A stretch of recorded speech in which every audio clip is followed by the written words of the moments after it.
Une intro, une définition de ce qu'on va parler. Donc la pollution atmosphérique est définie comme l'introduction par l'homme, directement ou indirectement, dans l'atmosphère et les espaces clos, de substances ayant des conséquences préjudiciables de nature à mettre en danger la santé humaine, à nuire aux ressources biologiques et aux écosystèmes, à influer sur les changements climatiques, à détériorer les biens matériels, à provoquer les nuisances olfactives. T'es pas en train de plomber l'atmosphère, Stéphane, là, par hasard? Alors, bon, j'ai pas trouvé dans le Petit Larousse. Je l'ai trouvé sur le site Atmosphère. Atmosphère, qu'est-ce que l'Atmosphère? C'est une association et qui surveille la qualité de l'air en Bourgogne. Et aujourd'hui, on a la chance de recevoir Madame Sandrine Montero, qui est directrice de cette association. Bonjour. Bonjour. Bonjour et merci. Donc, on va en savoir un peu plus sur la qualité de l'air localement et puis même peut-être au-delà. Alors... Déjà, j'ai donné une définition. Si tout le monde, il y a encore des auditeurs derrière qui partent en apnée, là. Non, respirez, tout va bien. Alors, cette définition, elle vient du texte de loi. Hein. Ah, d'accord. Donc c'est pour ça. Elle est officielle. Ça plombe un peu. On comprend tout de suite dans ce cas-là. C'est du sérieux. Alors, est-ce qu'on peut avoir une présentation de l'atmosphère? Je disais à l'instant qu'il y a une association, donc Atmosphère, qui surveille la qualité de l'air en Bourgogne. Est-ce que vous pourriez donner une petite présentation? Tout à fait. Donc l'association, en fait, elle existe déjà depuis très longtemps, puisque sa première naissance était en 79. Ah bon? Ah bah quand même, c'est bien. Oui. Et donc au départ, on ne mesurait la qualité de l'air que sur le Dijonais. Et puis petit à petit, ça s'est étendu avec une extension vers le Morvan. Et oui, on a commencé en 90. Et puis ensuite, la Saône-et-Loire sur le 94. Et puis ensuite, toute la région très rapidement derrière. Donc l'association, elle a vocation à surveiller quelle est la qualité de l'air qui est respirée par la population. Et puis à informer de manière générale, mais surtout aussi quand il y a des épisodes de pic de pollution. Ah oui. Vous êtes... pourquoi le mode associatif? Alors, c'est spontanément né, en fait, un peu dans toutes les régions comme ça, sous le mode associatif, par une volonté de transparence, puisqu'en fait, l'association, elle a des représentants de l'État, puisqu'on a une mission quand même de service public, entre guillemets, mais il y a aussi des représentants des collectivités locales, qui sont les acteurs pour améliorer cette qualité de l'air. Et puis, il y a des industriels qui sont pollueurs, qui participent à notre organisation. Et enfin, des représentants des chercheurs ou des associations de l'environnement. Donc du coup, ça donne une transparence, ce mode associatif. Donc il y a d'autres atmosphères en France et une fédération Effectivement, il y a une association comme nous dans chaque région de France. Et puis, il y a une fédération qui s'appelle Atmo France, qui permet d'avoir des projets à l'échelle nationale et puis de nous représenter au niveau national également. C'est une obligation légale d'avoir une par région? Alors la loi, effectivement, demande à ce que tout le territoire français soit couvert, y compris donc les dom-toms. Et donc effectivement, la date limite c'était 2000, donc vous voyez, ça date un petit peu déjà où tout le territoire devait avoir une surveillance en place. D'accord. Alors là, je suis un peu étonné. Depuis 79, je n'avais pas fait attention sur le site, ou alors c'est peut-être pas marqué. Qu'est-ce qui se passait en 79 pour que d'un seul coup on se dise, enfin d'un seul coup, je sais pas, mais qu'on dise, oula, il faut surveiller l'air, la qualité de l'air. On respirait pire que maintenant ou il y avait un truc? Il y avait des choses un petit peu plus sales, oui, on va dire, dans les années 70, enfin 50 à 70. Vous savez, c'est l'époque 50 à 70 où il y a eu les fameux smogs, ces brouillards urbains de particules et de gaz qui faisaient des morts, notamment à Londres, enfin dans des grandes villes. Et puis 70, c'est aussi la découverte de l'atteinte de la couche d'ozone. Donc en fait, il y a eu plusieurs points de convergence qui ont fait que certaines personnes ont voulu créer des structures de surveillance.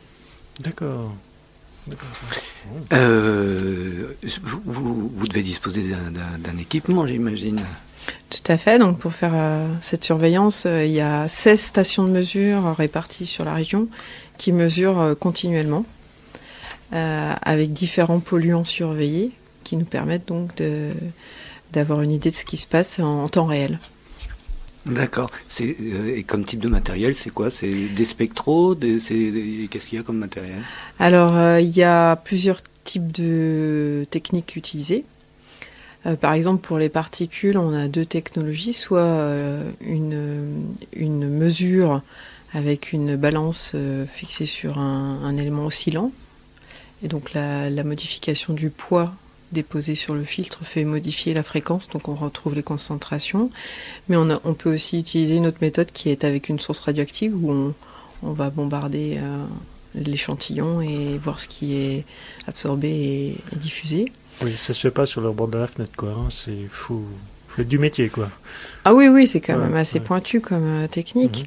Et puis il y a d'autres pour les gaz, donc ça peut être de l'absorption dans l'UV, l'absorption dans l'infrarouge, de l'émission d'électrons, donc avec un compteur génère qui va comptabiliser, parce qu'on fait une réaction chimique dans une cellule et on compte combien il y a. Voilà, d'accord. Il y a d'éléments excités.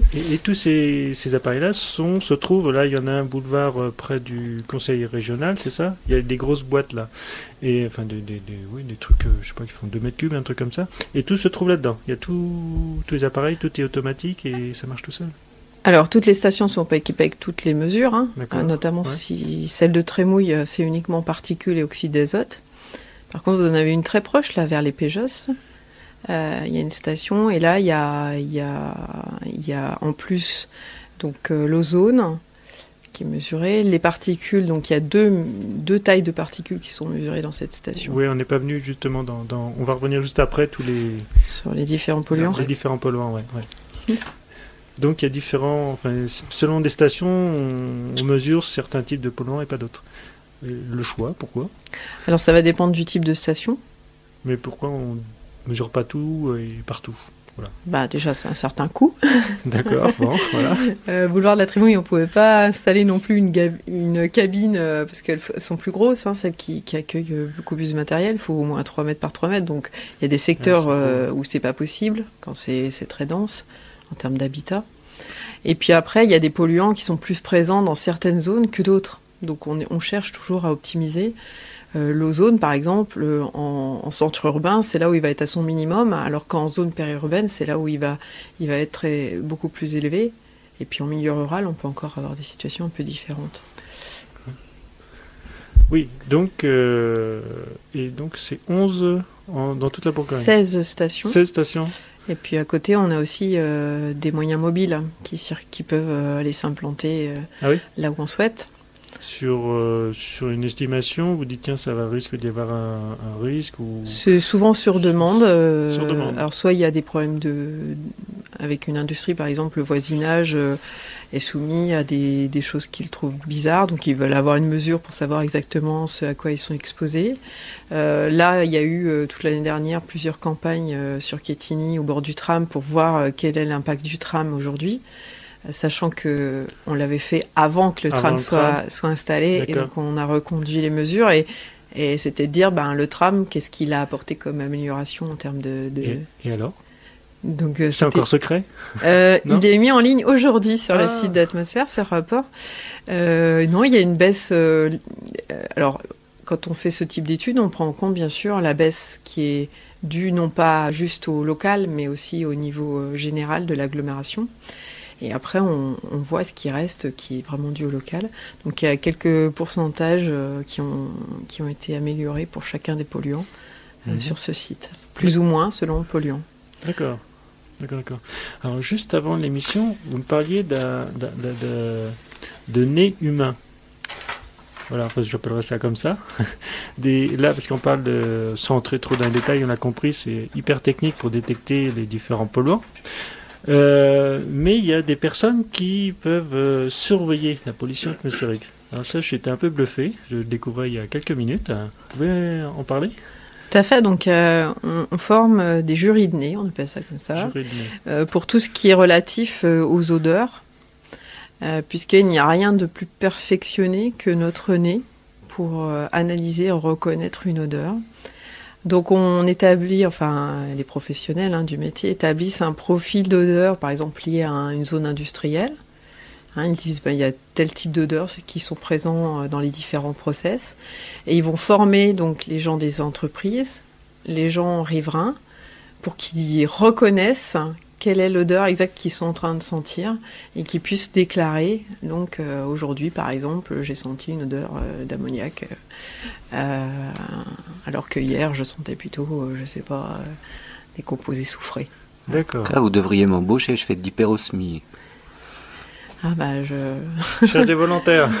Mais c'est vrai que je fais de l'hyperosmie sur les produits de combustion. J'ai toujours pas compris exactement lesquels. Par contre, vous pouvez me balader dans Dijon. Là, je saurais vous dire, là, franchement, il y a quelque chose qui colle pas. Je sais pas quoi, mais en tout cas, il y a des moments, il y a des endroits à Dijon, et en particulier quand il fait chaud d'ailleurs au demeurant, où c'est clairement irrespirable. Moi, je le sais, mais ça l'est objectivement pour moi. Mais je ne sais pas quelles molécules sont en cause. Voilà, l'idée, c'est justement de former les gens pour qu'ils reconnaissent ces molécules, qu'ils apprennent à les reconnaître.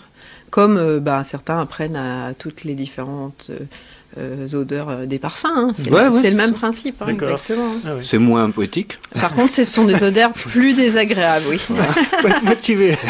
Alors ce matin, je vais sentir du soufre ou boire. Quoique certains parfums sont presque irrespirables. Ça dépend de la sensibilité de chacun. Voilà, oui.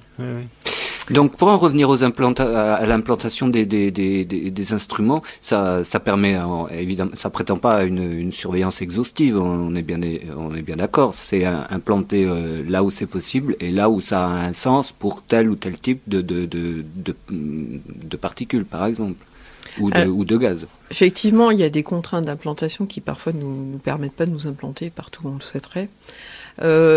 Alors, il y a quand même des caractérisations de ces sites pour qu'ils soient représentatifs d'une zone relativement vaste, sauf pour les stations de trafic, par exemple, qui là vont représenter uniquement un linéaire, c'est-à-dire les habitants qui habitent ou qui se promènent ou qui travaillent tout proche de ces axes.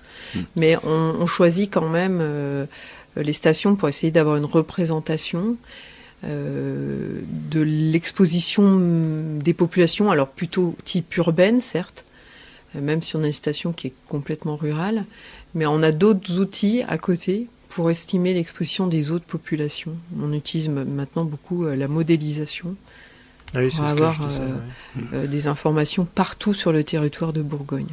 Parce que là, par exemple, sur les chiffres que vous publiez aujourd'hui sur l'impact du tram, est-ce que par exemple, ils sont contrebalancés par des reports de trafic automobile là ou là?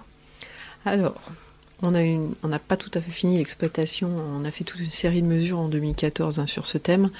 On a fait donc une cartographie avec des tubes à diffusion. Donc ça, on n'a pas parlé encore. C'est une autre méthode. Donc on peut mettre des petits capteurs qui ne nécessitent pas d'électricité sur des candélabres pendant 15 jours. Donc ils vont absorber, là en l'occurrence c'était le dioxyde d'azote qui est un traceur plus particulier du trafic. Et on va l'envoyer en analyse en chromatographie. Et puis on va récolter ensuite un résultat. Et on a déjà vu que l'exercice qu'on a fait en 2014 par rapport à 99, où on l'avait fait la précédente fois avec la même technologie, on avait 30% de moins en moyenne sur l'ensemble de l'agglomération. Par contre, il y a des endroits qui n'ont pas bénéficié de cette évolution. Donc c'est là qu'on est en train de creuser et d'essayer d'expliquer un peu plus ces facteurs. Et les facteurs de report de circulation, on pourra certainement en identifier certains par rapport aux résultats. Ok. D'accord, donc on l'a compris, l'association Atmosphère surveille et mesure la qualité de l'air dans l'agglo, au-delà, la Côte d'Or et jusqu'en Bourgogne. Donc même il y a d'autres associations identiques dans toute la France. On va prendre... Thierry, on a 2 minutes là. Ouais. Oui, vas-y mon Stéphane. Non, parce qu'on a quand même parlé, je voudrais quand même qu'on commence à parler justement des différents polluants. Alors, on va déborder un peu, mais c'est pas grave. Parce que, voilà, on parle des polluants, mais voilà, c'est quoi les polluants? Alors, déjà, il faut savoir qu'il y a une quinzaine de polluants qui sont réglementés par l'Europe, sur lesquels il y a donc des valeurs d'exposition à respecter. Sinon, on entre en contentieux et on paye. Donc l'État français actuellement n'arrive pas complètement justement à respecter partout sur le territoire ces valeurs.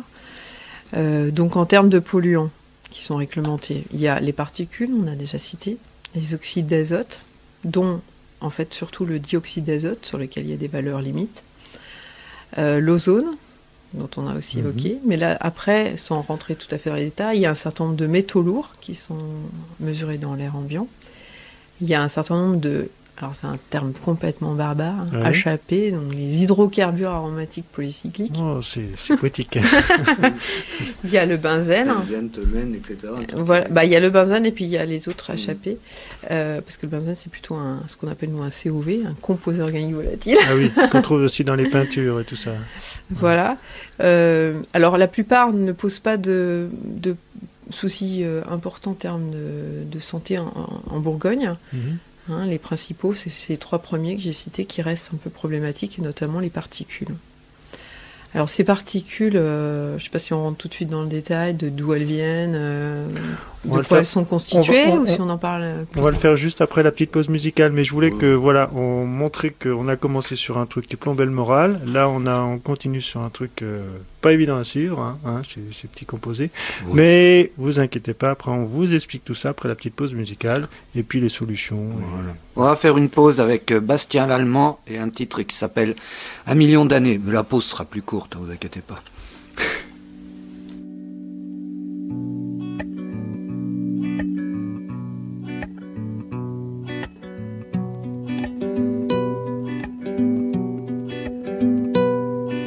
Retrouver sur la route cet été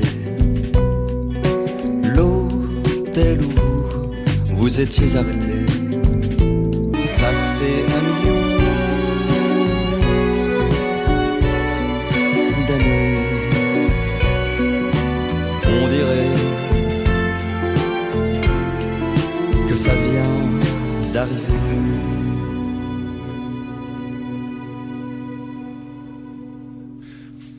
Nous voilà revenus dans l'émission Le Pissenlit, et aujourd'hui on respire, Thierry, on respire.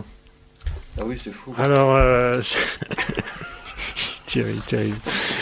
Alors, on continue sur la qualité de l'air. Attendez, dans mes notes, je vais retrouver. Voilà. Juste pour revenir. Thierry m'a perdu. T'es gonflé. Juste pour revenir sur la qualité de l'air. Non, mais il faut savoir que c'est quand même sérieux. Devine combien de litres d'air on respire par jour. Ah, moi, ça m'a bluffé. J'ai jamais réfléchi à ça. Voilà. On tombe comme ça d'un seul coup, là. Voilà. Vous écoutez l'émission, là, en train de manger votre tartine dans votre café. Ça doit se chiffrer en millions. Non, 15 000 litres d'air par jour. Ça fait 15 mètres cubes, quand même. Ouais, j'ai une très forte capacité pulmonaire. Ça m'a un petit peu. T'es un grand sportif. Tu vois bien. Il faut savoir que les enfants respirent plus. Les nourrissons. Parce que le rythme est plus rapide, ils absorbent un volume plus important que nous.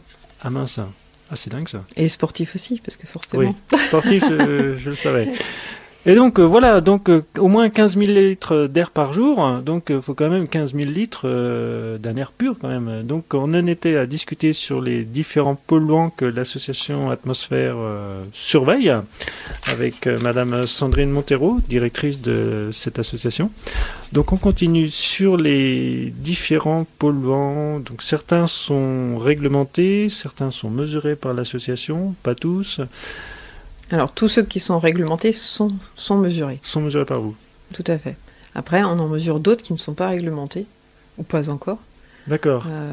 C'est une volonté, c'est parce que vous avez le matériel, ou c'est parce que c'est une volonté locale, il y a des caractéristiques locales Alors, dans notre fonctionnement de l'association, en fait, l'État, il nous délègue sa surveillance obligatoire. Donc à minima, il faut qu'on la mette en œuvre, cette surveillance obligatoire. Donc tout ce qui est réglementé, on doit le mettre en œuvre. Mais ensuite, comme on a aussi des partenaires qui sont des industriels ou des collectivités locales, il y a d'autres thématiques qui émergent et qui les intéressent. Donc on essaie de répondre à leurs questionnements sur, par exemple, les pesticides. C'est pas réglementé, mais c'est quand même quelque chose qui interpelle et qui a une nécessité d'avoir un minimum de réponses. Voilà, oui, c'est ce que je vois sous les yeux, les polluants non réglementés suivis par l'association. Pesticides et produits phytosanitaires. Il y en a beaucoup dans l'air ? Il y en a. Alors j'imagine, vous avez parlé de cette station, j'imagine que c'est pas dans le centre de Dijon, c'est dans les zones périurbaines ou... Ouais, alors pour les pesticides, en fait, on choisit des sites. Donc on a actuellement 2 sites qu'on suit pas tous les ans, hein, mais un qui est rural, proche des grandes cultures, et puis un qui est en milieu urbain, proche des vignes. Donc, d'accord. Ah oui. Bon, ça c'est parce que on n'a pas trouvé encore le financement non plus d'aller partout pour faire ce type de mesures. Mais on a donc 2 typologies, plutôt grande culture et plutôt urbain, influence vigne, parce que dans le milieu urbain, il y a aussi des traitements phyto, par les espaces verts, par les particuliers. Et puis l'air, il circule. Hein.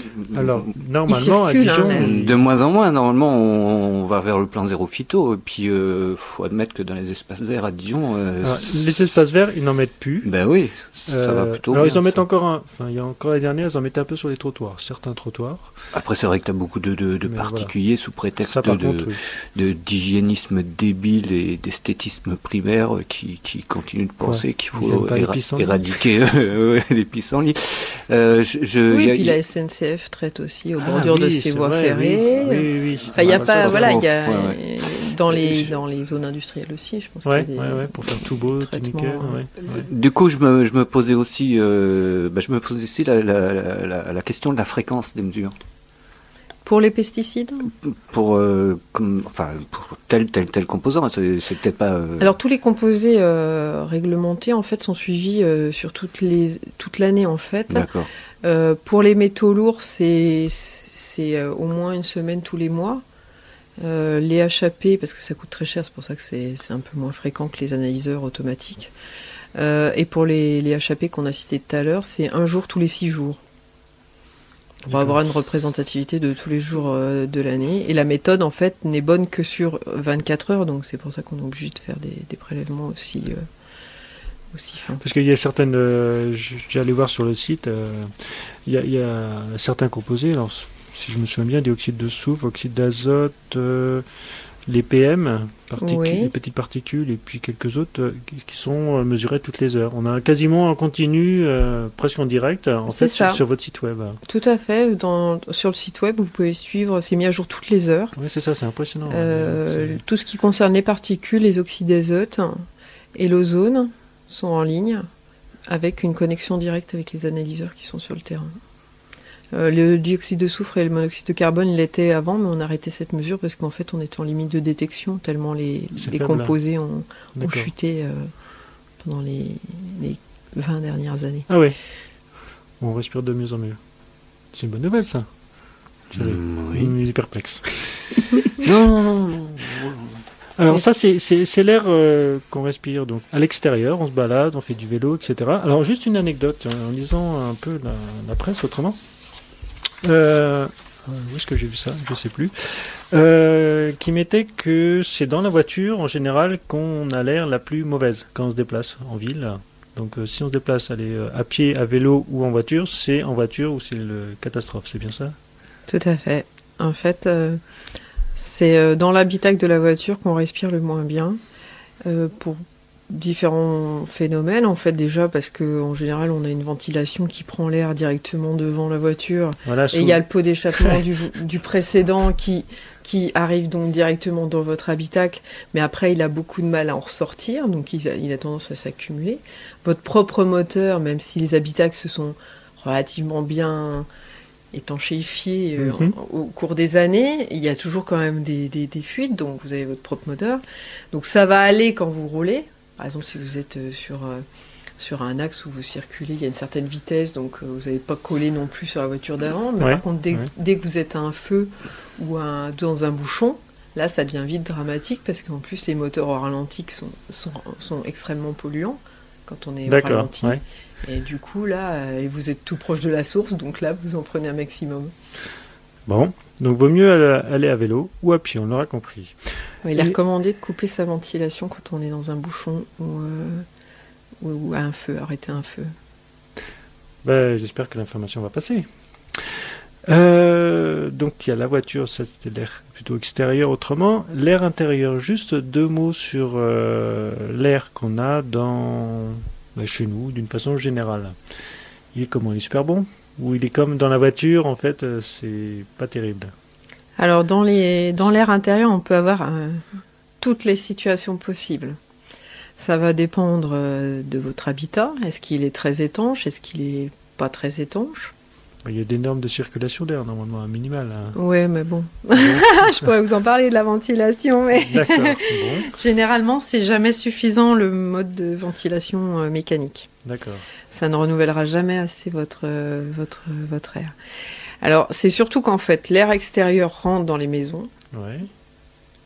Comme dans l'habitacle de la voiture, il va s'y accumuler parce qu'il va avoir du mal à ressortir vu que c'est fermé. Pour le coup, c'est fuyard dans un sens, mais beaucoup moins dans l'autre. Et en plus, on a toutes les émissions de ce qu'on a mis dans notre maison. C'est surtout ça, les isolants, les matériaux de décoration, si on a fait la cuisine, si on a bricolé, si on a fait le ménage, si on a brûlé des bougies d'encens, ou si on a mis des cosmétiques, des parfums avec des... Voilà. Donc tout ça va faire un joli petit cocktail, y compris aussi certains allergènes des plantes, les chats, tout ce qui est aussi... animaux qui peuvent générer donc un certain nombre de composés.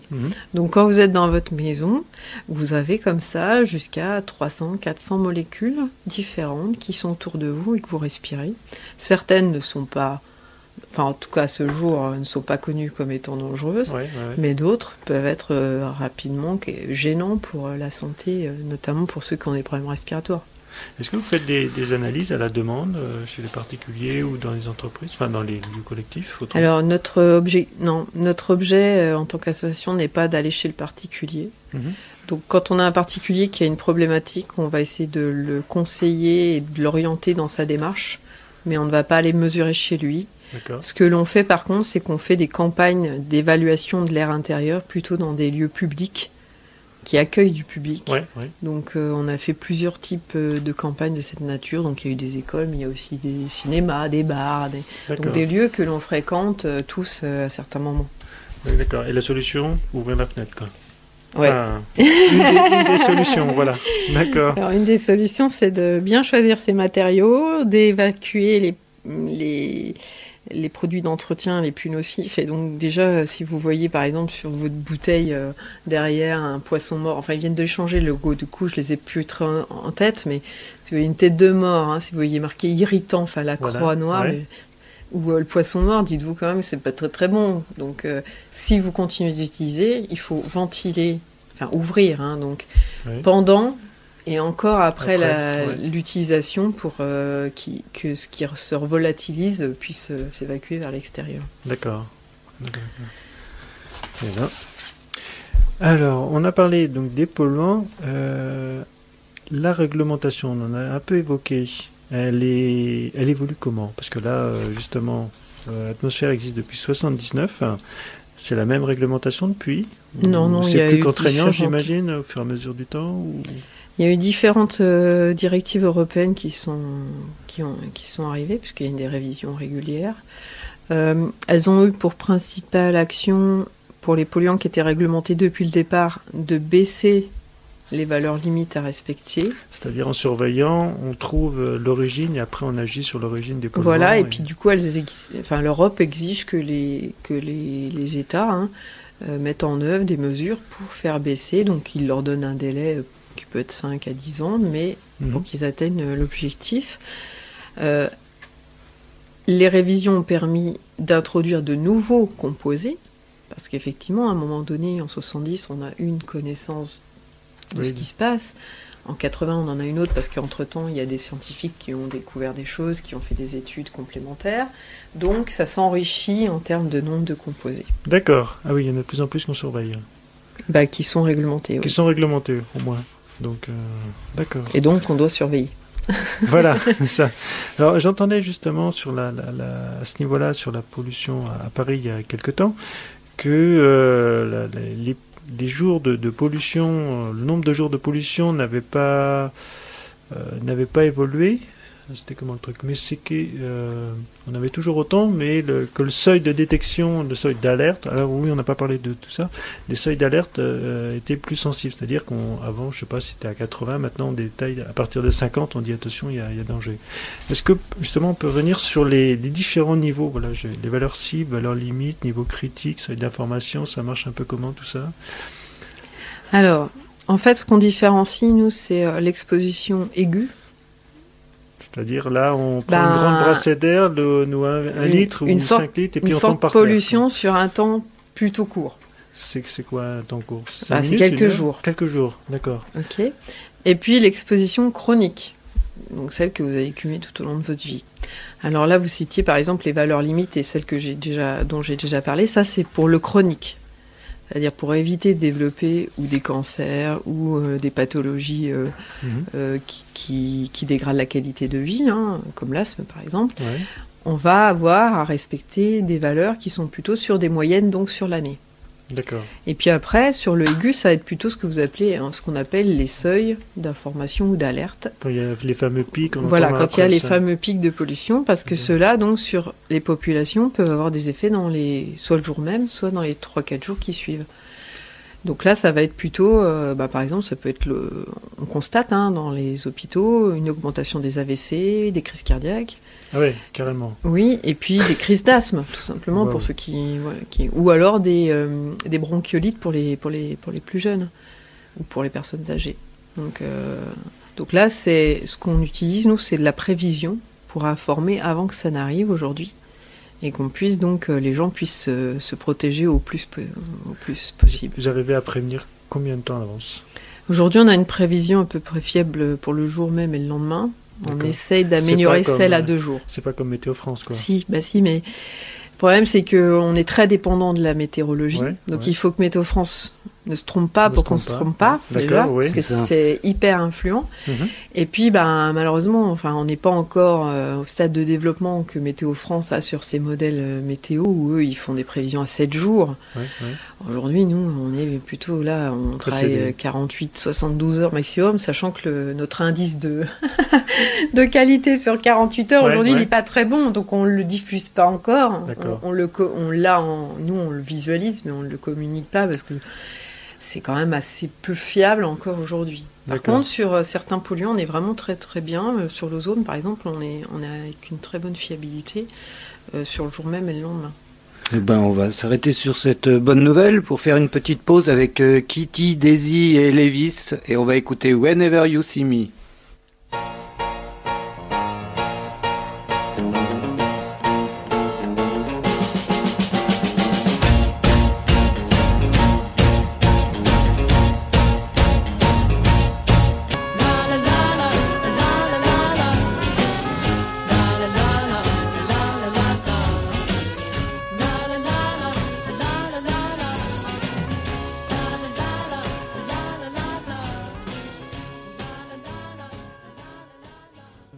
Nous voilà de retour dans l'émission Le Pissenlit. Voilà. Et on respire toujours bien. En mars dernier, il y a eu un problème de pollution à Paris. Et il y a eu aussi il semblerait, un problème de communication entre Anne Hidalgo, la maire de Paris, et Jean-Paul Huchon, le président de la région Île-de-France, quant aux mesures à prendre, aux annonces à faire au public. Alors, comment se passe la chaîne d'information, de sensibilisation? Parce que vous avez dit que vous pouvez estimer 24, voire 48 heures à l'avance, il dit attention, on va avoir un seuil critique, un seuil d'alerte de pollution atmosphérique. Vous dites attention. Vous dites attention à qui? Et ça se passe comment après? Alors, donc, oui, j'ai des équipes d'astreinte pour pouvoir faire cette prévision tous les jours. Enfin, étudier en tout cas les modèles et les comparer avec les stations et voir ce qu'il faut faire.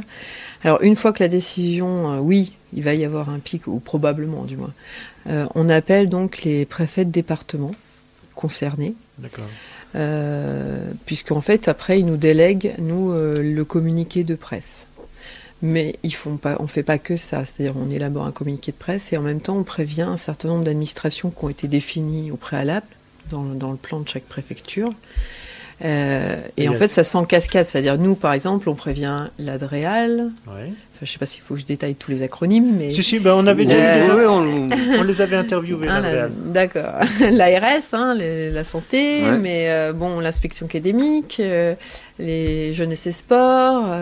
Donc voilà, on va prévenir tout un ensemble d'administrations et eux-mêmes devront prévenir, donc en cascade, par exemple, si on prend l'ARS, ils vont appeler les maisons de retraite, les hôpitaux, les urgentistes, les médecins, les groupements de médecins et d'allergologues pour leur dire attention, à partir d'aujourd'hui et peut-être pour plusieurs jours, vous risquez d'avoir une sur-demande en termes médical ou en termes d'accueil en hôpital, par exemple. Donc préparez-vous. Et puis, si c'est par exemple vis-à-vis des maisons de retraite, on va leur dire attention, c'est peut-être pas le moment de les faire trop bosser, là, nos anciens.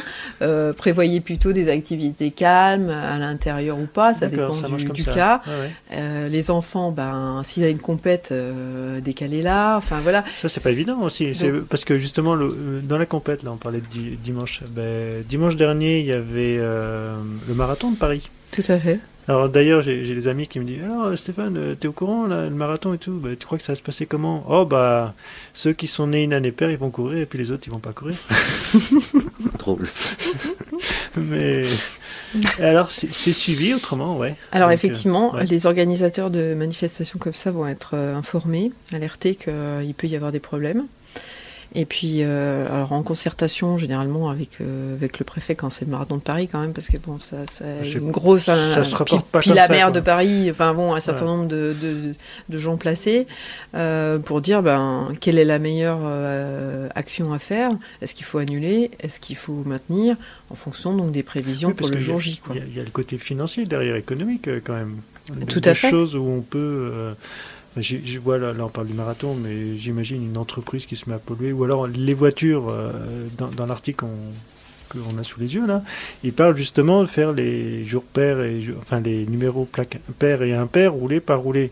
Mais ils disent, il y a d'un côté qualité de l'air, et de l'autre côté l'aspect économique. Qu'est-ce qui importe le plus, quoi? C'est nos poumons ou notre porte-monnaie, quoi? Qu'en pensez-vous? Pour moi, il n'est pas incompatible d'avoir une bonne qualité de l'air sans mettre l'économie à mal. Il faut savoir aussi que la qualité de l'air, la mauvaise qualité de l'air, a un coût. Aujourd'hui, ça coûte 500 € par Français par an. La mauvaise qualité de l'air? Oui. C'est-à-dire, en gros... les répercussions sur les pertes de productivité. C'est-à-dire parce qu'on tombe malade ou des choses comme ça. D'accord. Ça a été chiffré, donc. Oui, ça a été chiffré. Alors il y a plusieurs points qui ont été évalués. Ça a été chiffré par l'Europe et ensuite décliné pour chaque pays. Donc ce n'est pas négligeable. Voilà. 500, je dis. C'est 500 € par an par habitant. En France. Eh ben. Donc, alors on n'est pas dans la situation de la Chine, mais si on cite la Chine, il y a quand même 1 million de morts dues à la pollution en Chine chaque année. 1 million?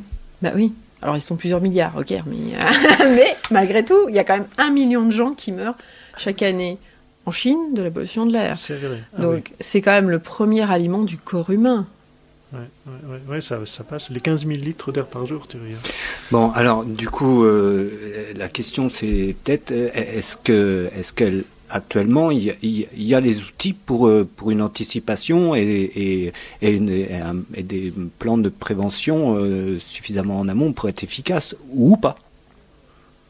Alors, sur des pics de pollution, on reste, parce que sur le chronique, là, il y a beaucoup de choses qui sont faites. Parce qu'il doit y avoir des effets redondants quand même, depuis le temps que c'est observé, etc. Il y a bien des moments où des paramètres dont on sait que ça va véritablement se produire, très probablement, statistiquement, avec tant de chance. Donc, alors, par exemple, on a le cas typique du mois de mars. Ça fait 2 années qu'on a un mois de mars avec des 10 jours de pic de pollution. Pourquoi? Oui, pourquoi? Pourquoi Et on sait que c'est une période à risque. Mars, le début des beaux jours, on sait que c'est une période à risque. Pourquoi? Parce qu'au mois de mars, vous avez encore du chauffage, parce que quand même, le matin plus le soir, il fait quand même frais. Vos véhicules, pleine activité, il n'y a pas de vacances scolaires, il n'y a pas... l'activité industrielle, elle est à son plein aussi. Et puis là-dessus, vous avez le démarrage des activités agricoles. C'est ça. avec les épandages et le travail de la terre. Vous avez tous les jardiniers amateurs qui se mettent à tailler leurs arbres et puis à brûler au fond de leur jardin. Et alors, c'est pas autorisé, hein, mais bon, voilà, on constate tous les jours. Donc la taille. Il suffit que vous ayez donc là-dessus un bel anticyclone, parce qu'en général, c'est ce qui se passe. Ils commencent à travailler tous ces gens-là, enfin, au milieu agricole et dans les jardins. Quand l'anticyclone, il arrive, quand on a une belle stabilité, donc on n'arrive plus à faire évacuer toute cette pollution qui est émise. Et on finit par avoir ce qu'on appelle un pic de pollution. D'accord. On peut avoir des pics de pollution dans d'autres circonstances. Il n'y a pas que le mois de mars. On va se trouver en été, par exemple, s'il fait une canicule. Là, on aura un problème plutôt... Alors là, c'était les particules au mois de mars. Après. Au mois de juin, juillet, août, ça peut être l'ozone. Ozone et particules peuvent être cumulables aussi. On peut avoir les deux cumulés, parce que s'il y a une grosse période de sécheresse, c'est-à-dire que le sol est très sec, donc il y a des particules minérales qui vont se retrouver dans l'air toutes les poussières, avec le reste. Et puis on a l'épisode hyper froid d'hiver qui lui va pas du tout être lié à l'agriculture. Ça sert à rien de mettre une action sur l'agriculture au mois de décembre par exemple, parce que là on sait que ça va être l'anticyclone très froid d'hiver avec donc un blocage complet au niveau du sol des polluants. Mais c'est dû à quoi ? Au chauffage. C'est sûr que s'il fait moins 15 pendant 10 jours, vous avez toute l'industrie tout ce qui est chaufferie qui va être à fond, les chauffages des personnes aussi, les véhicules, ils sont super froids, donc super polluants. D'accord. Et on va avoir une montée aussi bien des émissions que de ce qu'on respire. Donc, est-ce que on a bien compris que dans l'absolu, tout ça était fortement corrélé à la météo, mais on voit bien qu'il y a des éléments objectifs. Est-ce que vous avez déjà des éléments de modélisation qui reprennent tout ce que vous venez de nous dire on prend en compte tous ces éléments dans nos modèles pour pouvoir prévoir justement. Alors après, les actions qu'on peut mettre en face, typiquement, c'est vrai que c'est un peu délicat, mais l'année dernière, le préfet a demandé, alors c'était pas une obligation, mais c'était une forte suggestion, on va dire, que les épandages puissent être remis à plus tard, par exemple. C'est ça. Ouais. Dans une période un peu moins polluée. Là, à Paris, ça fait 2 fois qu'ils mettent en place la circulation alternée, parce que chez eux, ça va être quand même le facteur principal. Donc, c'est le plus fort levier pour faire baisser la pollution rapidement. Chez nous, on va aussi avoir les baisses de vitesse, parce qu'effectivement, un véhicule il est le moins émetteur à 70 km/h. Donc, on ne va pas réduire, bien sûr, en ville, mais par contre, sur les axes 90 ou 110, ou 130, on peut avoir un bénéfice en diminuant cette vitesse. Ce qui est plus compliqué, après, c'est pour l'ozone, par exemple, parce que l'ozone, ce n'est pas un polluant émis directement. C'est un polluant qui se transforme parce qu'on a émis autre chose. D'accord.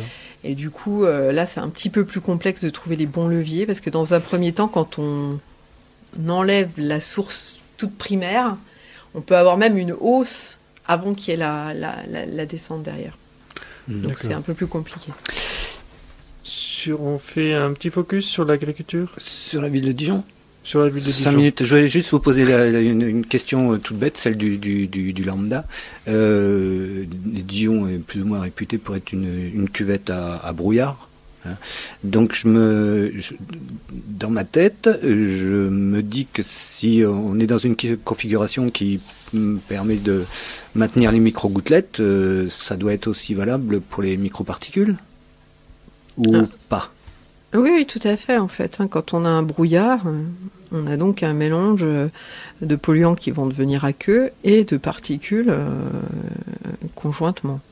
Il n'y a que la forte pluie, par exemple, qui va...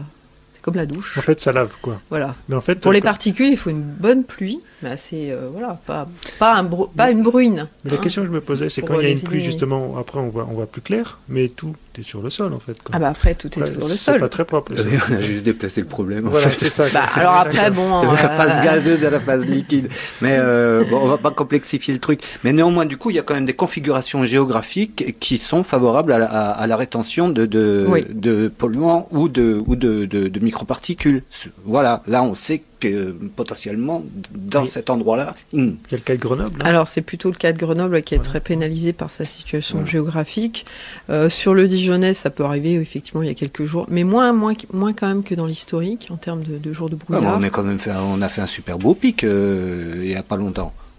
On peut être fier d'être Dijonnais, là, quand même. C'est vrai. Alors bon, globalement, quand même, la qualité de l'air des Dijonnais est plutôt bonne par rapport, quand on se compare avec d'autres villes d'à peu près même taille ou un peu plus grandes, forcément, elles ont plus de chances d'être plus polluées. Puis plus industrialisées aussi, peut-être. Et plus industrialisées, tout à fait. Mais on reste dans la moyenne, quoi. On est plutôt bien placé, oui. Ouais. Après, toute situation individuelle est différente parce que là, on fait des moyennes. Quand on dit la ville est... Mais si on habite au bord d'un boulevard hyper fréquenté, on est bien d'accord que là, on va vivre une situation qui n'est pas celle de celui qui habite dans un quartier plutôt sur les Hauts-de-Talents, ça sera plus clair, quoi. Pas toujours. Ah bon? Dans les 4 pics, c'est pire en hauteur. Ah bah Par contre, le restant de l'année, c'est mieux. Donc, dans la moyenne annuelle, c'est plutôt mieux. Dans les 4 pics, c'est pique... Dans les cas de pic, oui. c'est plus dégradé sur des talents dans les hauteurs. Du fait? Alors, c'est un phénomène qu'on appelle l'inversion thermique. Donc, en fait, quand il y a une inversion thermique, ça veut dire qu'il fait plus chaud en altitude qu'au sol. Et ça se passe en général vers 300-400 mètres. Quand on a des pics de pollution, on a souvent une inversion vers ces hauteurs-là.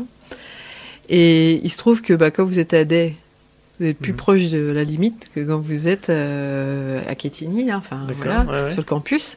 Et donc, vous avez moins de couches de mélange. Donc, vous montez plus haut. Je ne sais pas si j'ai été claire. En fait, votre volume, il est plus petit. Parce que vous êtes déjà... Si la couche, elle est à 400 mètres. Et oui, avec les mains, forcément, ça ne parle pas aux auditeurs, les mains, c'est dommage. Et si le micro est à 400 mètres, ça ne fait pas non plus. Bon, Day, c'est à presque à 300 mètres. D'accord. Pas tout à fait. Dijon, c'est à 200 mètres. D'accord. Donc la couche, si elle est à 400 mètres au-dessus du sol. La couche bien polluante. En vous avez 400 mètres quand vous êtes à Dijon, puis vous avez plus que 300 mètres quand vous êtes à Day. Donc du coup, c'est plus concentré. D'accord. C'est plus clair. Oui, mais on n'y aurait pas pensé, quoi. Mais le restant de l'année, par contre, ils sont plutôt avec une meilleure qualité de l'air pour ceux qui habitent Talent et Day. Ouais. Alors, il nous reste juste, je sais pas très longtemps. 1 minute. Bon, voilà. On n'aura pas le temps de parler des épandages agricoles qui sont en cause. Mais c'est fini. Ah, c'est lui. Oui. On me dit, ça se termine. Voilà, donc on n'aura pas le temps de parler de l'impact agricole. On en a parlé un tout petit peu, mais voilà. En tout cas, un grand merci, Madame Sandrine Montero de l'association, donc je répète, Atmosphère Bourgogne. Allez voir sur le site pour voir les évolutions de la qualité de l'air qu'on respire, nos 15 000 litres d'air par jour, Thierry. Voilà. J'entends bien. Et voilà, donc maintenant vous en savez un peu plus sur la qualité de l'air, comment les surveiller, ce qu'on respire. C'est fou, c'est chaque fois trop court, 1 heure. Chaque fois, c'est dingue. Ouais. Un grand merci en tout cas. Merci beaucoup. Oui, merci pour ce moment partagé. À bientôt. Un plaisir. Au revoir. Au revoir. Les cousins de Paris ont drôle de façon. Ils mangent les pommes vertes, celles que je donne aux cochons.